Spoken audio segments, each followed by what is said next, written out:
Homo erectus, pronounced Homo erectus, held this planet for almost 2 million years. Our species has managed about 300,000. The one that outlasted us 9 times over died on a riverbank in Indonesia, and the last thing most of them saw was probably water. That's not poetry. The final Homo erectus fossils found anywhere on Earth came out of a bone bed on the Solo River in central Java. The sediment those bones are locked into was dumped there by a flood. 12 skullcaps, 2 shin bones. That is the entire physical record of the last population of this species that ever lived. No jaws, no hands, no spines. 12 skulls and 2 legs, pulled from a layer of volcanic sand about as thick as a kitchen counter is deep. The reason it's skulls and almost nothing else is either the most disturbing detail in paleoanthropology or the most boring one, depending on which specialist you ask. Both answers are coming. Start at dawn. The place is called Ngandong, pronounced Nengandong, a village today, a river bend then. Java is an island roughly the size of New York State. About 110,000 years ago, the stretch of it you're standing on smells like wet clay and rotting fruit. The Solo River runs brown and slow. Volcanic peaks sit on the southern horizon, close enough that the soil under your feet is half ash. Morning fog burns off by 7. The temperature climbs past 90 degrees Fahrenheit, and the humidity makes 90 feel like 110. Somewhere along that river, a small group of people who are not quite us is waking up. They wouldn't look wrong to you from a distance. Same body plan, same stride. A grown male stands somewhere around 5.5 feet, heavily built through the chest and shoulders, with forearms that would embarrass most people at your gym. One of the Ngandong individuals, possibly female, has been estimated at about 5'2" and 112 pounds. Up close, the face is where it breaks. The brow is a solid shelf of bone running straight across above the eyes. The forehead slopes back instead of rising. The skull bones are thick, almost armoured. Behind that brow sits the part nobody expects. The Ngandong brain cases hold roughly 62 to 76 cubic inches of brain, which lands inside the range you'd measure in a room full of people alive today. This population had been cut off on Java for an enormous stretch of time, and its brains kept getting bigger the whole way. These were the largest-brained Homo erectus that ever lived. They were also the last. Their ancestors had walked out of Africa around 2 million years ago and kept walking. Georgia, China, India, down through the Malay Peninsula, and onto a landmass that only exists during ice ages, when sea levels drop, and Java, Sumatra, and Borneo weld themselves onto the Asian mainland. They reached Java about 1.6 million years ago. For scale, Neanderthals lasted roughly 400,000 years total. Homo erectus had already been on this one island 4 times longer than that before the day we're describing. Now walk down to the water with them. Java in this era is not the closed jungle you're imagining. It's open woodland and grass, broken by rivers, and the animals in it are the reason the fossil beds are famous. Stegodon, pronounced Stegodon, an elephant relative with tusks set so close together that the trunk probably had to lie across one side. Wild cattle, which make up more than half of every bone counted at the site. Giant water buffalo carrying horns that some specimens put at around 6 feet from tip to tip. Javan rhino, hippos, deer, pigs, turtles and crocodiles in the shallows, and a tiger. Panthera tigris soloensis, the Ngandong tiger, known from this exact terrace. The largest body mass estimates for it run past 1,000 pounds, which would make it heavier than any tiger alive today by a comfortable margin. Those estimates sit at the high end and not everyone accepts them. Even the conservative numbers leave you sharing a floodplain with a cat that outweighs you 5 to 1. What these people ate is a harder question than it should be. Meat, certainly from butchery marks at related sites. Freshwater mussels in quantity. Tubers and fruit almost certainly, though plants rarely fossilise and the evidence is thin. Whether they controlled fire on Java is genuinely unsettled. Homo erectus is associated with burned material at sites in Africa and Israel going back several 100,000 years. Java has produced no clean, habitual hearths. The specialists still argue about it. So the honest version is that we don't know whether the last of them cooked their food. They had real problems at that river before anything unusual happened. What they didn't know is that their real problem was the trees. Around 130,000 years ago, the climate flipped into a warm interglacial phase, and the vegetation on Java began to change. Grassland and open woodland gave way to closed tropical rainforest pushing down from the north. Russell Siakon of the University of Iowa, who co-led the study that finally dated this site, puts it plainly. The plants changed, the animals changed, and Homo erectus was built for the old version. Open country was the environment the species had been shaped by in Africa and had carried with it across 2 continents. Rainforest is a different job. The food is in the canopy, the sightlines are gone, and the prey you know how to follow isn't there anymore. That interpretation is the leading one, not a closed case. Nobody has the smoking gun, but the timing is hard to argue with. The forest closes in, and within roughly 20,000 years the species is gone from the only place it had left, which makes what they were doing with their hands worth a minute. There's a pattern in the archaeology called the Movius Line, named for the Harvard archaeologist Hallam Movius. In the 1940s, he noticed that the teardrop-shaped hand axes found all over Africa, Europe and India essentially stop at a boundary running through South Asia. East of it, including Java, you mostly find simple flakes and choppers. Movius read that as backwardness. Later researchers disagreed and proposed that the toolkit out here was made of bamboo, which cuts well, grows everywhere in Southeast Asia, and rots to nothing in a century. The bamboo idea is popular and still unproven, and some archaeologists now think the whole line is an artifact of where people have bothered to dig. Then there's the shell, and the shell ruins any story about a dull toolmaker. To get to it, you need Eugène Dubois. In 1887, a young Dutch anatomist had read too much Darwin and become convinced the missing link was lying in the ground somewhere in the East Indies. No funding body would touch the idea, so he enlisted as an army surgeon and let the military ship him there. He dug on Sumatra, found nothing worth the trip and moved to Java. In August of 1891, he was working the bank of the Solo River near a place called Trinil, with 2 sergeants and a crew of convict labourers. That October, the crew hit a thick mineralised skullcap. A femur turned up in the same pit the following year. Dubois named it Pithecanthropus erectus, the upright ape man, in 1894. Europe laughed at him. He spent the rest of his life defending it, locked the bones away for years, and died in 1940 still fighting. The species he found is now called Homo erectus, and the river he found it on is the same river that runs past Ngandong.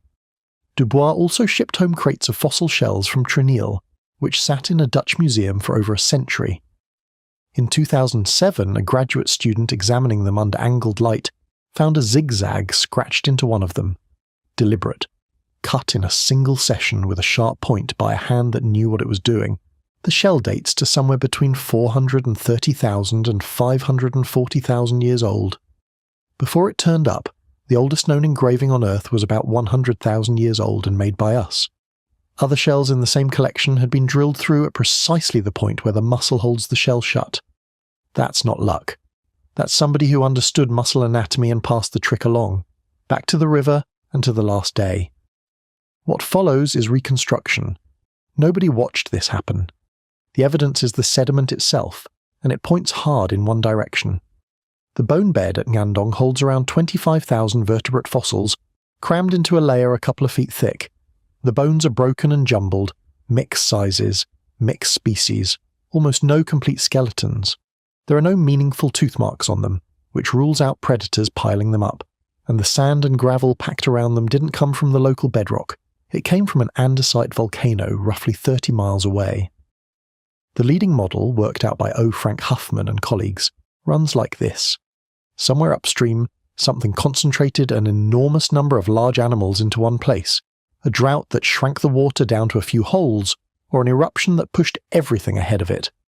Buffalo, cattle, deer, pigs, rhino, hippo, stegodon, leopard, tiger, and Homo erectus, all crowded onto the same shrinking piece of ground. Then they died there, not one at a time over centuries, together. The mechanism is the volcano. When a wet eruption hits a river valley, ash and rock mix with water into a lahar. It's a moving slurry with the consistency of fresh concrete, and the speed of a car on a residential street. It doesn't behave like water. It carries boulders. It doesn't slow down for anything with legs. Give it minutes. A lahar coming down a Javanese valley covers 30 miles in well under an hour, and the animals in its path get almost no warning that means anything. The first sign is sound, a low grinding that arrives before anything is visible, felt through the soles of the feet before it registers in the ears.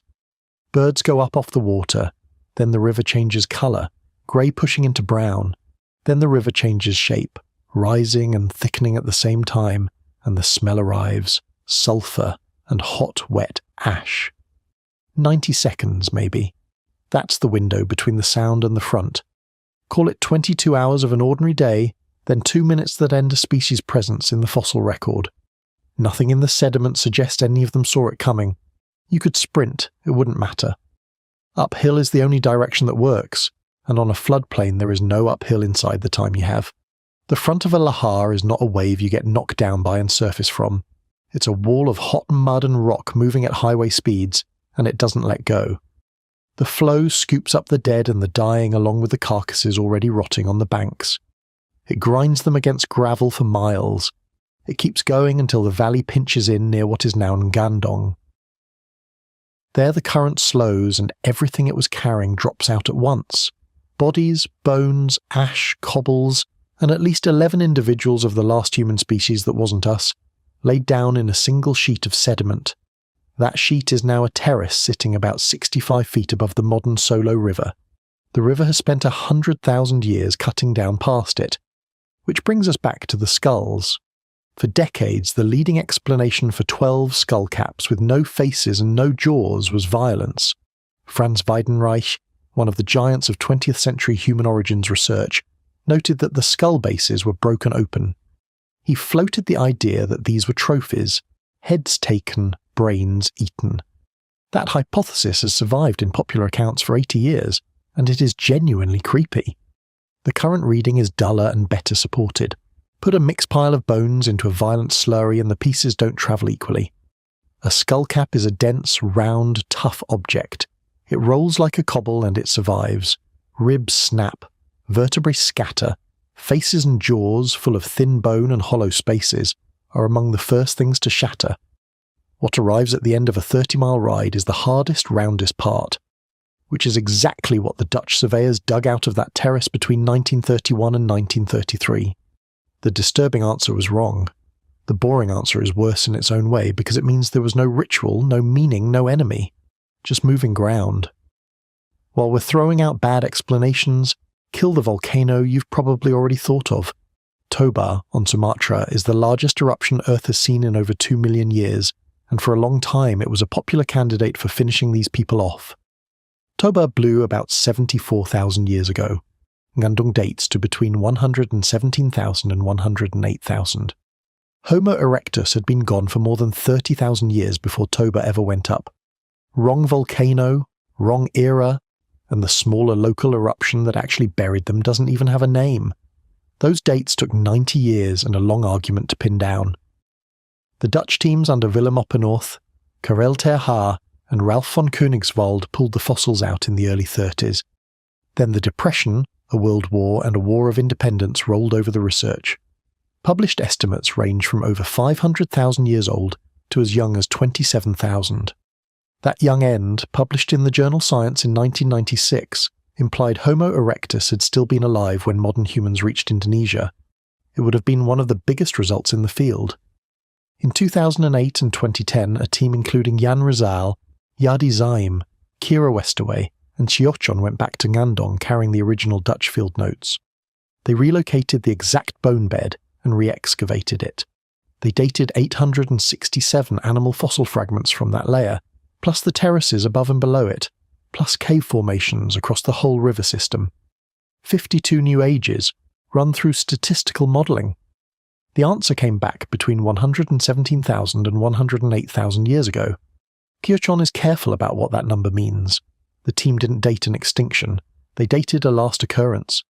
Somewhere out there, a final population may have hung on, in a valley nobody has dug yet, for 1,000 years or 10,000, and left nothing we've found. Fossilization is a lottery with terrible odds. Ngandung is simply the last ticket that ever came up, so the 12 skulls in that bone bed probably weren't the last of them. They're just the last we can point to and prove. So Homo erectus never met us. Probably. The earliest solid evidence of our species anywhere in this region is 2 teeth from Lida Aya cave on Sumatra.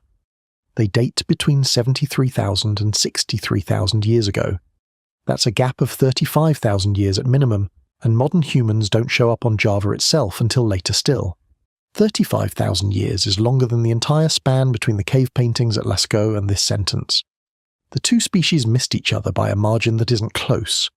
They weren't the only ones out here, though. On the island of Flores, a few hundred miles east, a 3.5-foot tall human relative called Homo floresiensis, pronounced floresiensis, was still alive. In the Philippines, Homo luzonensis, pronounced luzonensis, was too. Both are probably island-shrunken descendants of the same wandering lineage. Both outlived the parent stock. For a stretch of time, this corner of the world held at least 3 kinds of human at once, and none of them were us. Here's the number worth carrying out of this video mark. Homo erectus ran for roughly 1.9 million years. Every fully modern human who has ever lived, every language ever spoken, every pyramid, every war, every person in your phone's contact list fits inside about 300,000. Stack our entire existence end to end, and you get about 1/6 of their run. They crossed continents, they crossed open water, they engraved a shell 500,000 years before anyone thought that was possible, and held one island longer than our species has been capable of holding a thought. Then the trees moved in, the rain shrank, and a wall of hot mud came down a river valley on an ordinary morning and took what was left. We tend to assume that lasting a long time means you were doing something right, and that going extinct means you were doing something wrong. Homo erectus breaks that. They did almost everything right for 2 million years, and the thing that ended them was a slow change in the vegetation they happened to be standing in. There's no monument at Ngandung. There's a terrace, a bend in a brown river, and 12 skullcaps sitting in museum drawers with numbers written on them. That's the whole ending of the most successful human species that has ever existed. 65 feet above the water, the layer they're